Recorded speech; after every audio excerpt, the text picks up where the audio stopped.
Hello friends, welcome to our channel CSC study. आज का जो हमारा टॉपिक रहेगा वो होगा question what peoples can do better than computers. कि कौन से ऐसे फील्ड हैं या कौन से ऐसे काम हैं जो पीपल अच्छे से कर सकते हैं, बेटर वे में कर सकते हैं as compare to the computers. ठीक है, तो हमें कंपैरिजन करना है पीपल्स का और कंप्यूटर का। बट जो भी हम कंपैरिजन करेंगे उस कंपैरिजन के बेस पर हमें पीपल को बेटर शो करना है, बेटर देन द कंप्यूटर। तो चलिए वीडियो को स्टार्ट करते हैं और देखते हैं कि what people can do better than computers. कि कौन से ऐसे काम हैं, कौन सी ऐसी फील्ड्स हैं जिसमें पीपल बेटर काम करते हैं कंप्यूटर की कंपैरिजन में। फर्स्ट फील्ड आती है intelligence. Intelligence means mind, brain कह सकते हो आप। सोचने समझने की हमारी कैपेबिलिटी हो सकती है। ठीक है, तो वो ह्यूमन के अंदर होती है, वो सिर्फ ह्यूमन ही यूज कर सकता है, कोई कंप्यूटर मशीन नहीं। क्यों? क्योंकि कोई भी कंप्यूटर मशीन जो है वो इंटेलिजेंट नहीं होती, उसको आर्टिफिशियली इंटेलिजेंट किया जाता है, वो भी ह्यूमन करता है अपनी इंटेलिजेंस से। बट जो एक पहले से ही कहीं जो ब्रेन है, वो ब्रेन सिर्फ ह्यूमंस में होता है, किसी भी कंप्यूटर मशीन में नहीं होता। कोई भी मशीन हो, कितनी भी आर्टिफिशियल इंटेलिजेंस क्यों ना हो, people have traditionally outperformed computer in activities that involve the intelligence। जिस भी एक्टिविटी में इंटेलिजेंस को इन्वॉल्व किया गया है, जिस भी एक्टिविटी में माइंड का यूज किया गया है, वहां पर हमेशा से ही ट्रेडिशनली ही पीपल जो है वो आउट परफॉर्म रहे हैं कंप्यूटर के कंपैरिजन में, ऐसी एक्टिविटीज में जहां पर हमें माइंड का यूज करना है, अपने इंटेलिजेंस का यूज करना है। ठीक है, अब कंप्यूटर तो क्या करेगा, उसके अंदर जो नॉलेज स्टोर है उसके अकॉर्डिंग काम करेगा, चाहे हम उसके अंदर एआई भी फिट कर दें, वो अपने एक्सपीरियंस से भी सीख रहा है, कोई डाउट नहीं है। बट एक ऐसी न्यू प्रॉब्लम आ गई जिसका उसके पास कोई कॉम्बिनेशन नहीं है, कोई मिलता जुलता ऐसा प्रॉब्लम नहीं है जो वो सोल्व कर चुका है। बट ह्यूमन क्या है, वैसे प्रॉब्लम को भी सोल्व कर सकता है जिसको उसने कभी फेस ही ना किया हो उसकी लाइफ में, या बहुत न्यू एंड रेयर प्रॉब्लम है जो बहुत कम आती है और उसका सोल्यूशन भी बहुत कम लोगों को पता होता है। बट वो उसका सोल्यूशन फाइंड कर लेगा जैसे तैसे करके ह्यूमन। बट कंप्यूटर जो है वो नहीं कर पाएगा, चाहे हम उसके अंदर आर्टिफिशियल इंटेलिजेंस भी फिक्स कर दें। तो फर्स्ट फील्ड हमारी जो होती है वो इंटेलिजेंस होती है, जिसमें अगर हम कंपैरिजन करें कंप्यूटर्स का एंड पीपल्स का, देन ट्रेडिशनली ही आउट परफॉर्म रहे हैं हमारे people. Therefore the people have all characteristics of intelligence. इसलिए पीपल के अंदर, ह्यूमन के अंदर हर एक वो कैरेक्टरिस्टिक होती है जो एक इंटेलिजेंस में होनी चाहिए।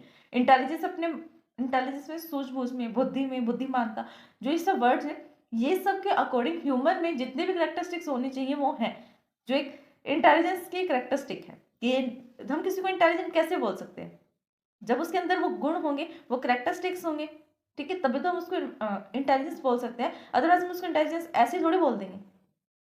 तो हम सिर्फ पीपल को तो इंटेलिजेंट बोलेंगे, कंप्यूटर को इंटेलिजेंट थोड़ी बोल सकते हैं। क्यों? क्योंकि उसके पास जो है वो माइंड नहीं होता, आर्टिफिशियल इंटेलिजेंस का माइंड वो यूज करता है जो पीपल ने उसे दिया है, ह्यूमन। नेक्स्ट जो आता है कैरेक्टरिस्टिक या फील्ड जिसमें हम कंपैरिजन करेंगे पीपल का एंड कंप्यूटर का, वो होता है फ्लेक्सिबिलिटी। फ्लेक्सिबिलिटी का मीन्स क्या होता है? फ्लेक्सिबल होना। फ्लेक्सिबिलिटी मीन्स फ्लेक्सिबल होना, किसी भी वर्क को, किसी भी टास्क को फ्लेक्सिबली परफॉर्म करना। ठीक है, फ्लेक्सिबली मीन्स अपने अकॉर्डिंग अपने फील्ड को चेंज करना। अब एक मशीन है, कंप्यूटर मशीन, अगर उसको डायग्नोसिस के लिए बनाया गया है तो क्या वो मशीन साइंटिफिक वर्क कर सकती है? नहीं कर सकती, क्योंकि उसका जो है फील्ड फिक्स है। बट एक ह्यूमन को कहा जाए कि आप जो है एक प्रोग्रामिंग लैंग्वेज का यूज कर रहे हो, सी का, बट अब आपको शिफ्ट करना पड़ेगा C++ में। आप C++ लैंग्वेज सीखो और उसमें कोड करो, तो वो कर लेगा। क्यों? उसके लिए वो चीज फ्लेक्सिबल है, वो थोड़े दिन सीखेगा, काम अपने आप कर सकता है, क्योंकि वो खुद सीख रहा है, सेल्फ लर्निंग कर रहा है देख देख के। बट जो कंप्यूटर्स की फील्ड होती है उसके अंदर वो ऐसा तो नहीं कर सकते ना कि उसको अपने आप वो सीख लेंगे कि मैं डायग्नोसिस के लिए बनाया गया हूँ कंप्यूटर, तो मैं साइंटिफिक वर्क भी करूँ। नहीं होगा। क्यों नहीं होगा? जब तक कंप्यूटर को कोई ह्यूमन ट्रेन नहीं करेगा तब तक वो ट्रेंड नहीं होगा दूसरे किसी वर्क को लेकर या किसी काम को लेकर, क्योंकि उसका फील्ड फिक्स रहेगा और ह्यूमन जो है वो फ्लेक्सिबली वर्क करता है। फ्लेक्सिबिलिटी जो है सबसे मेन स्ट्रेंथ होती है पीपल की।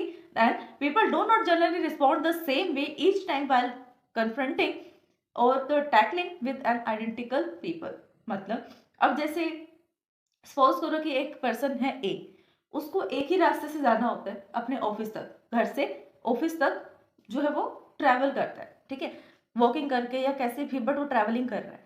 तो रास्ते में उसको जो भी पीपल मिलते हैं जिनका वर्क है वहां पर, वो तो वही मिलेंगे, सेम टाइम पर जाएगा तो वो, तो उसको सेम पर्सन से सेम डे पर या अलग अलग डे पर सेम पर्सन से बात करने का जो वे होगा वो डिफरेंट होगा। किसी दिन वो हेलो बोलेगा, किसी दिन हाय बोलेगा, किसी दिन नमस्ते, नमस्कार, मतलब अलग अलग वर्ड्स का यूज कर सकता है। जरूरी नहीं है कि उसने अपने अंदर कैसेट फिट कर रखी है, बटन दबाएगा सेम ही बात आएगी जो उसने कल बोली, परसों बोली एंड नेक्स्ट डे बोली थी। ठीक है, जब उसके माइंड में जो बात होगी वो डायरेक्टली उस टाइम वही बात बोलेगा, सेम बात तो नहीं बोल सकता। फ्लेक्सिबली वर्क करता है। अगर कोई टीचर है, उससे स्टूडेंट कोई क्वेश्चन पुट कर रहा है, पूछ रहा है उससे, तो टीचर क्या करेगी, एक बार समझाएगी, स्टूडेंट को समझ में आ गया तो ठीक है, अच्छी बात है, नहीं समझ में आया देन दोबारा समझाएगी किसी और तरीके से। काम तो सेम है बट उसका वे चेंज हो जाएगा समझाने का। एक बार इंग्लिश में समझा रही, दूसरी बार हिंदी में समझाएगी ताकि और अच्छे से समझ में आ जाए। उसको क्या पता नहीं समझ में आ रहा हो लैंग्वेज बैरियर की वजह से। ठीक है, तो ह्यूमन जो है वो फ्लेक्सिबली वर्क कर सकता है, सेम क्वेश्चन का डिफरेंट वे में भी आंसर दे सकता है। ठीक है, अगर किसी से ये पूछा जाए कि नेशनलिटी क्या होती है, बहुत सारे पर्सन है उनसे ये पूछा गया नेशनलिटी क्या होती है, उनको एक ऐसे लिखना है, पैराग्राफ लिखना है, एक छोटी सी 5-6 लाइनें लिखनी है, तो सबका आंसर अलग अलग होगा।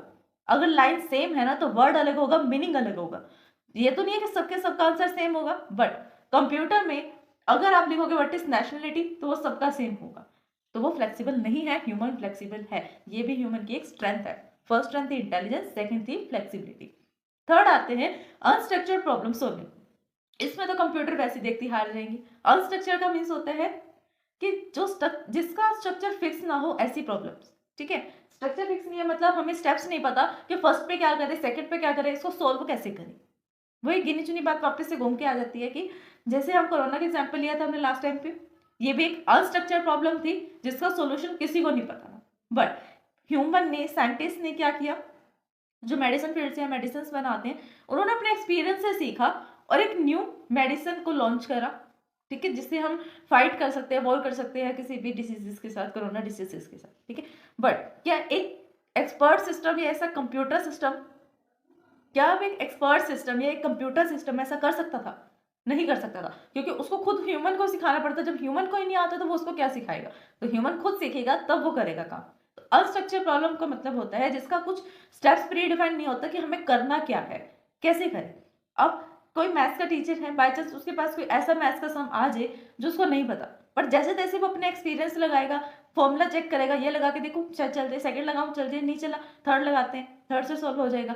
तो वो माइंड लगाएगा, अपना ब्रेन लगाएगा, इंटेलिजेंस को यूज करेगा और अपने एक्सपीरियंस को साथ में यूज करेगा। बट जैसे तैसे वो सबको सोल्व कर देगा। बट जो कंप्यूटर्स की बात आती है वो नहीं कर पाएंगे, क्योंकि वो अनस्ट्रक्चर प्रॉब्लम को सोल्व नहीं करते। वो सिर्फ स्ट्रक्चर प्रॉब्लम को ही सोल्व कर सकते हैं जो उनको बताया गया हो। उनको बताया गया प्लस की प्रॉब्लम कैसे सोल्व करनी है, माइनस की कैसे करनी है, मॉडुलस कैसे करनी है, लोग का कोई सम आ जाए तो कैसे करना है, sine theta, cos theta, tangent theta, ये सब उसे पता है। बट एक ऐसा सम आ जाए जिसको नहीं जानता वो उसको कैसे सोल्व करना है, देन वो एरर बता देगा कि मुझे नहीं पता। ठीक है, बट ह्यूमन जो है वो ट्राई करेगा उसको सोल्व करने की और शायद कर भी दे सो। तो अनस्ट्रक्चर्ड प्रॉब्लम्स जब होती हैं तो ह्यूमन उसको सोल्व कर लेता है और कंप्यूटर्स नहीं कर पाते। Solving for the problem in which the rules are not currently exist. ऐसी प्रॉब्लम्स को सोल्व करना जिन प्रॉब्लम्स के रूल अभी तक एग्जिस्ट ही नहीं करते, हमें पता ही नहीं है कौन से रूल्स को हम फॉलो करें और इसके सॉल्यूशन तक हम पहुंचे, इस प्रॉब्लम के सॉल्यूशन को ढूंढ सके। ठीक है, तो वो होती है अनस्ट्रक्चर प्रॉब्लम। जैसे कि एग्जांपल लेते हैं, अ डॉक्टर डायग्नोसिस डिसीजेस। कोई डॉक्टर है, एक ऐसी बीमारी आ गई जिसको कोई जानता नहीं है, किसी को पता नहीं है, पर डॉक्टर क्या करेगा, उसको डायग्नोस करेगा, ब्लड टेस्ट करेगा, कभी कुछ करेगा, कभी कुछ करेगा, अलग अलग मेथड्स का यूज करेगा, बट उस जो भी डिसीजेस है उस डिसीजेस को फाइंड करके रहेगा, डायग्नोस करके रहेगा। Persuasive and designer creating a new web page. ये भी अच्छा एग्जांपल है कि हम किसी भी मशीन से, कंप्यूटर से पूछेंगे, वो तो सेम गिने चुने 5-6 टेम्पलेट की तरह हमें बताएगा, चाहे कितनी बार पूछ लो। बट एक ह्यूमन का जो माइंड होगा वो हमेशा क्रिएटिव सोचेगा, नया सोचेगा कि इस बार मैं कुछ नया बनाऊं, हर बार अलग अलग वेब डिजाइन को फाइंड करेगा। ठीक है, बट कंप्यूटर क्या करेगा, जो उसके अंदर टेम्पलेट्स फिक्स होंगे वो उसी को बता देगा कि ये टेम्पलेट है, ऐसे ऐसे कर सकते हैं। ठीक है, बट ह्यूमन जो है अपना ब्रेन यूज करेगा, क्रिएटिविटी दिखाएगा, एक न्यू वेब पेज को डिजाइन कर सकता है। तो फ्रेंड्स यही था आज का topic, what people can do better then the computer, जिसके अंदर हमने 3 पॉइंट्स को डिस्कस किया, intelligence, flexibility and unstructured problem solving. बचे हुए जितने भी पॉइंट्स हम नेक्स्ट वीडियो में डिस्कस करेंगे। आज की वीडियो के लिए बस इतना ही। अगर इस वीडियो को समझने में आपको कोई भी डाउट आता है देन आप हमें कमेंट कर सकते हैं। Thanks for watching my video. अगर आप सीएससी में ऑल सब्जेक्ट्स में थ्योरेटिकली एंड प्रैक्टिकली परफेक्ट होना चाहते हैं तो हमारे चैनल सीएससी स्टडी को सब्सक्राइब करें, बेल आइकन को प्रेस करें ताकि सबसे पहले अपडेट आपको मिले। वीडियोस को लाइक, शेयर, सब्सक्राइब करना, कमेंट करना ना भूलें।